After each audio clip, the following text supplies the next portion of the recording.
인터넷에서 영업을 잘하는 5가지 방법에 대한 글을 보게 되었습니다. 그거를 좀 말씀드려 볼게요. 첫 번째, 고객의 니즈를 파악해라입니다. 고객이 정말로 원하는 것이 무엇인지를 파악하라는 것이죠. 상품의 장점보다 고객이 무엇을 원하는지를 알아야 하는 것이 더 중요하다는 거예요. 두 번째는 스토리텔링을 활용하라는 것입니다. 막연하게 상품에 대한 설명만 할 것이 아니라 고객이 왜 그 상품이 필요한 것인지, 그리고 그 상품을 사용했을 때 어떤 변화가 있을 것인지, 그리고 그 변화가 나에게 어떤 삶을 변화시킬 것인지를 연상하게 하고 상상하게 하는 것입니다. 세 번째, 질문을 통해 대화를 이끌어라라는 것입니다. 일반적인 설명이 아니라 질문을 통해서 고객이 스스로 그 상품에 대한 필요성을 깨닫게 하라는 거예요. 네 번째, 거절을 두려워하지 말아야 합니다. 거절은 피할 수 없다는 것입니다. 중요한 것은 그 거절을 어떻게 기회로 전환시키는가라는 거죠.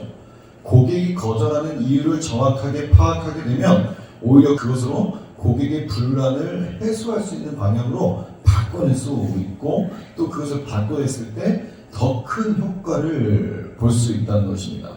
마지막 5번째, 꾸준함과 신뢰가 기본이라는 거예요.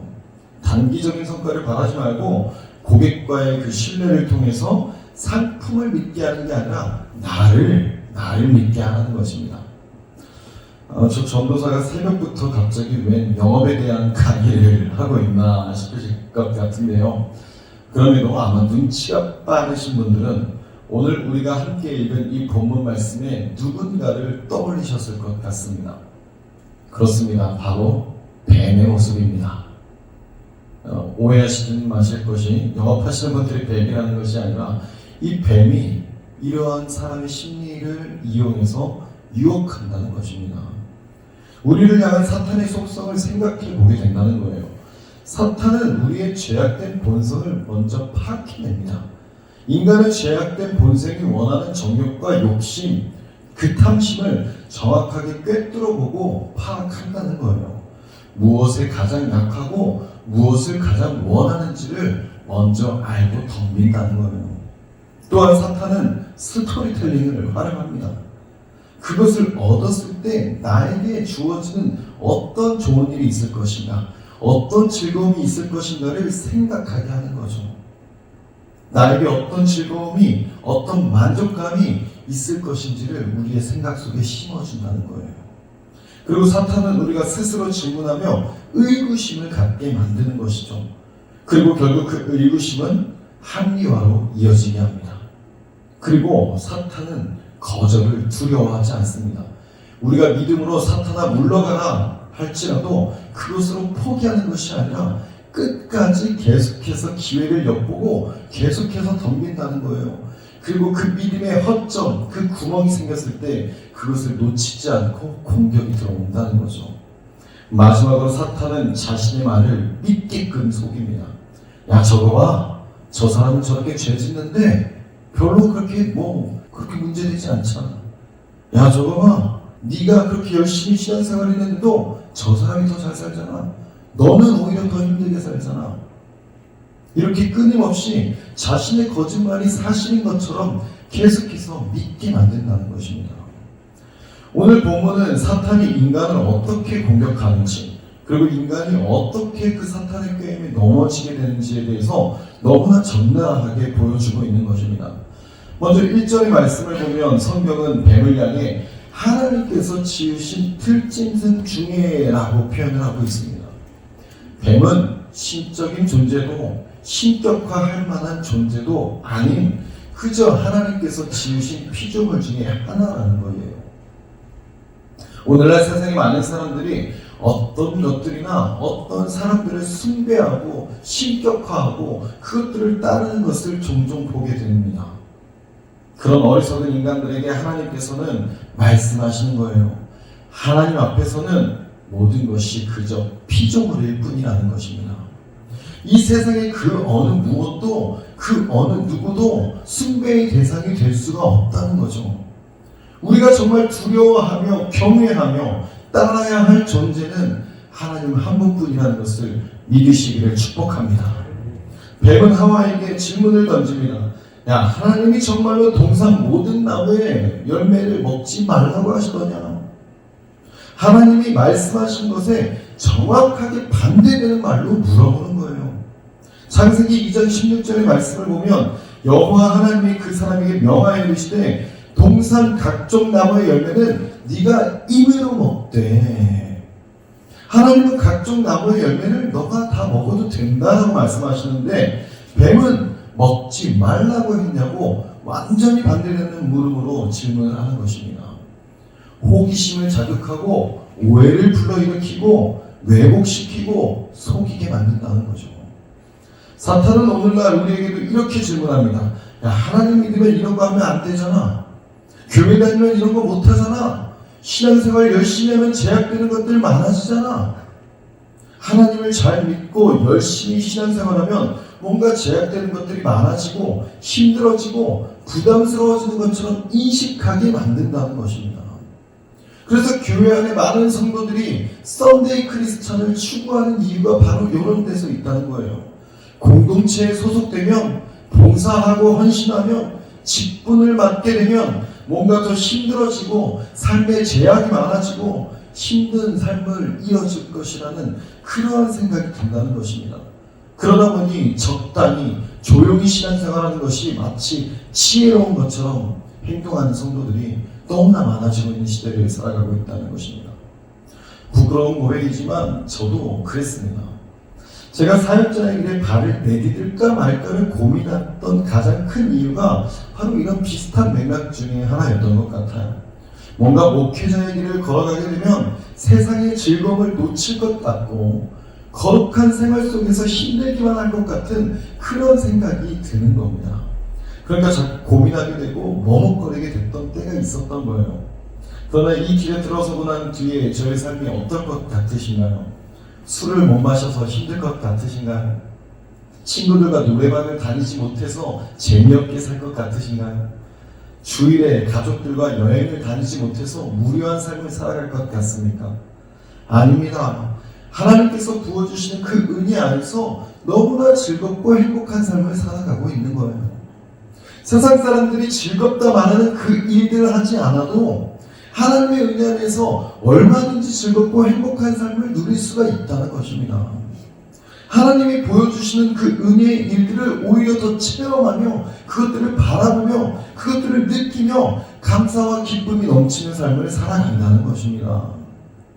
아마 지금 이 자리에 계신 여러분들 또한 그 믿음 안에서 그 하나님의 은혜 안에서 그 감사와 행복을 알고 계시기에 이 피곤하고 힘든 월요일 새벽부터 이 기도의 자리, 이 예배의 자리를 사모하시면서 이 자리에 나와 계신 건 아니겠습니까? 사랑하는 여러분, 사탄의 교활한 속임수에 넘어가지 않기를 축복합니다. 그러나 안타깝게도 하와는 이 사탄의 교활한 질문에 잘못된 대답을 하며 스스로 넘어지는 모습을 나타내게 됩니다. 뱀은 기회를 놓치지 않는 거죠. 너 결코 죽지 않는다는 거예요. 그것을 먹게 되면 눈이 밝아져서 하나님과 같이 될 것이라고 말해주는 겁니다. 뱀은 하와에게 스토리텔링으로 유혹하는 거예요. 너 그거 먹어도 안 죽을 거고 오히려 눈이 밝아질 거고 너 하나님처럼 될 거야. 뱀의 그 말을 듣고 다시 그 나무를 봤더니 정말 그렇게 될 것만 같이 생긴 겁니다.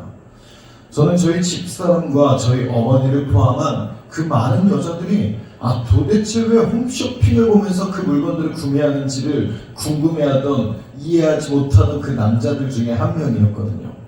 그런데 제가 어느 날 TV를 돌려보다가 정말 볼 것이 없어서 어떻게 홈쇼핑 채널을 머물러 있었던 적이 있었는데 그 물건을 구매하고 있는 저의 모습을 발견하게 된 것입니다. 홈쇼핑을 보면 어떻습니까? 여행 상품 같은 거 보기라도 하면 마치 제가 벌써 그 여행 장소에 있는 것 같은 느낌이 드는 겁니다. 운동 상품 같은 것들을 보게 되면 그 용품으로 벌써 달라진 내 몸을 막 벌써 경험하고 있는 것 같은 그런 느낌이 드는 거예요.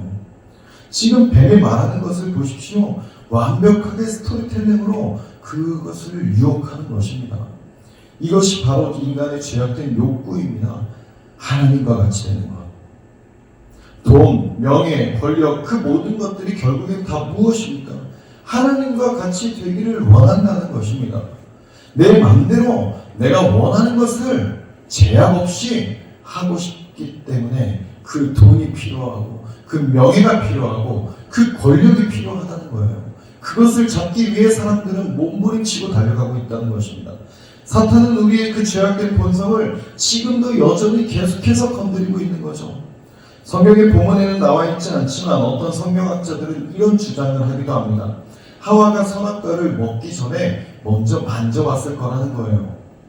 그런데 만져봤는데도 죽지 않는 것을 보면서 뱀의 그 죽지 않는다는 말이 사실이구나. 그 다음에 먹었을 거라는 겁니다. 물론 성경에 나와 있는 것은 아니기 때문에 우리가 상상해 보는 것이지만 충분히 상상해 볼 수 있는 어떤 말인 것 같습니다. 그리고 자신의 죽지 않은 모습을 증거로 해서 남편을 먹게 하는 거죠. 이거 봐, 나 먹었는데 안 죽었어. 안타깝게도 아담도 그것을 거절하지 못하고 같이 그 열매를 먹게 됩니다. 죄라는 것은 이토록 빠르게 이루어진다는 거예요. 죄라는 것은 이토록 전염이 강하다는 것입니다. 결국 뱀의 거짓으로 인해서 아담과 하와는 하나님처럼 되기는커녕 오히려 그 죄로 인해서 자신들의 벌거벗음을 알게 되고 수치를 경험하게 됩니다. 두려움을 경험하게 되는 거예요. 이렇게 죄는 잠깐의 즐거움을 줄 수는 있겠으나 그 삶의 치명상을 입힌다는 것입니다. 거짓은 일부 사실을 담지만 가장 본질적인 부분을 왜곡해서 그 삶을 치명타를 입힌다는 것입니다. 그렇게 죄를 지은 아담과 하와는 하나님과의 관계의 단절을 경험하게 되는 거예요. 하나님의 소리를 들은 아담과 하와는 숨는 겁니다. 죄를 짓기 이전에 이들의 모습은 어땠을까요? 하나님의 그 방문하는 소리가 들리면 아마 마주하면 반갑게 하나님께로 나아갔을 것입니다.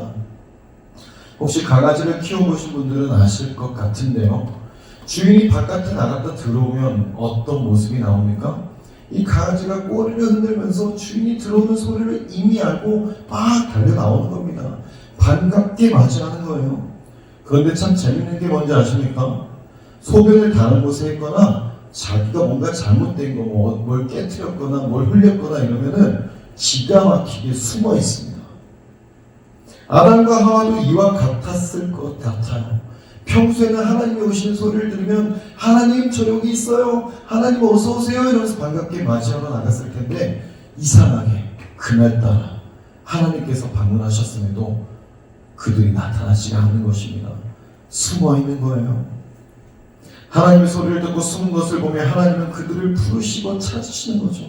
그리고 자신들의 벗었음으로 인해서 숨어 있다는 것을 하나님은 듣게 됩니다. 아담은 하나님께 불순종한 것에 대해 두려움을 가지고 죄를 고백하며 용서를 구했어야 했지만 자신의 육체적 수치심에 집중하고 있는 겁니다. 그러나 하나님께서는 누가 네가 벗었다고 하느냐? 혹시 내가 먹지 말라고 명한 그 나무 열매를 먹은 것이냐? 물으시면서 그에게 기회를 주시는 거예요. 그런데 아담은 한술 더 떠서 하와에게 그 책임을 전가시키는 것입니다. 아니, 하와뿐만이 아니죠. 하나님이 주셔서 나와 함께 있게 하신 여자라는 그 표현 속에 하나님에 대한 책임을 표현하고 있는 것입니다. 하나님께서는 아담에게 돕는 배필로서 하와를 주셨고 아담 혼자 있는 것보다 그녀와 함께하는 것을 좋게 여기셨으며 그녀와 연합하여 한 몸을 이루게 하셨습니다. 그러나 아담은 하나님의 이러한 선한 계획과 그 섭리를 외면한 채 여자의 탓을 하며 그 여자를 주신 하나님에게 화풀이를 하고 원망하는 그런 어리석은 모습을 나타내고 있는 거죠. 안타까운 마음으로 하나님은 하와에게 물어보십니다. 그러나 하와도 별반 다르지 않았어요. 죄를 고백하지 않고 뱀에게 책임을 돌립니다. 이렇게 죄는 하나님과의 관계를 단절시키는 것뿐만이 아닌 사람과 사람과의 관계도 단절시키게 만드는 것입니다. 말씀을 정리합니다. 자녀를 키우다 보면 자녀의 모습을 통해서 나와 하나님의 관계를 되돌아보는 시간들을 좀 많이 마주하게 되는 것 같습니다. 저희 딸이 뭔가를 잘못할 때가 있어요. 공부를 안 해서 시험을 못 봤다던가 시킨 것을 제대로 안 했다던가 하는 그런 일이 일어납니다. 그럼 살살 거짓말을 해요. 머리가 아파서, 뭐가 어때서, 뭐 때문에. 참으로 안타까운 것은 그 거짓말하는 모습이 너무나 얼굴에 보인다는 것입니다. 그 어색한 말투, 그 어색한 표정, 그 어색한 연기가 너무 티가 나서 안타까운 거예요. 자기 딴에는 혼나지 않으려고 발버둥 치고 바라게 하는 것이겠지만 부모의 모습의 입장에서는 그 모습이 부모를 더 화나게 하는 것입니다. 그럼 부모는 더 무섭게 화를 내고 혼을 내는 거죠. 그러나 부모의 그 혼냄 속에는 이 아이가 빨리 자신의 잘못을 인정하고 뉘우치고 죄송하다고 말하기를 바라는 마음에서 더 혼내는 것이 않습니까? 내 아이가 잘못된 행동을 하게 되면 그 잘못된 행위로 인해서 벌을 주고 혼을 내지만 그것은 내 아이가 미워서가 아니라는 거예요. 내 아이가 올바르게 성장할 수 있도록 세워주고 어루만져주는 것이라는 겁니다. 그 아이의 수치와 고통을 가려주며 회복시켜주기 위한 것이라는 거죠. 그것이 부모의 사랑의 행동인 것입니다. 사랑하는 여러분, 사탄은 우리를 속이려 듭니다. 세상에 보여지는 것들로 자꾸 우리의 눈을 돌리게 한다고요. 사탄의 그런 공격에 우리는 때로는 연약한 인간의 모습으로 넘어질 때가 있기도 합니다. 낙심하여 넘어지고 두려움 가운데서 숨어있을 때가 있을지도 모르겠어요. 그때 기억하기를 원하는 것은 하나님께서 우리를 회복시키기 위해 찾으실 것이라는 겁니다. 숨어있던 아담을 부르며 찾으신 것처럼 나의 이름을 부르시며 찾아내실 거라고요. 그때 주님의 음성에 화답하며 주님 앞으로 나아가기를 소망합니다. 사랑의 하나님께서는 그 모든 벌어진 일들을 이미 아시고 그 무너짐을 회복시키기 위하여 하나님의 사랑의 손길로 어루만져 주실 거라는 거예요. 가죽옷을 지어서 우리의 수치와 고통을 덮으시고 가려주실 것입니다.